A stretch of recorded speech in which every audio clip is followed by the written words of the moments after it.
Alright, so today I'm just repairing a little chip in the Rustoleum countertop restore.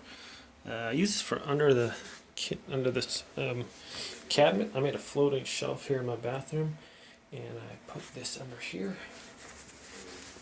This actually works pretty good under here. It looks not too shabby actually, but we got a little chip right there. It happens.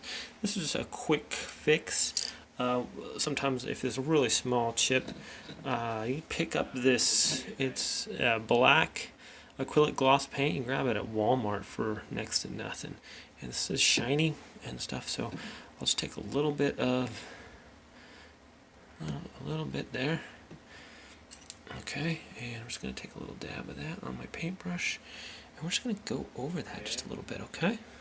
Just like that. Just kind of work it in there. Just like that. Okay?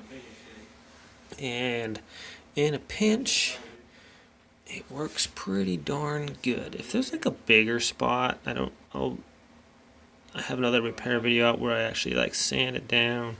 I put the black glue in there, put the paint chips, put a gloss over it. Okay, but if you just got a little tiny spot there, and it's, you know, kind of an alleyway place anyways, in a pinch, this acrylic paint, high gloss, I said brilliant acrylic paint works pretty good. So that's what I use sometimes for a quick touch-up. Thanks for watching.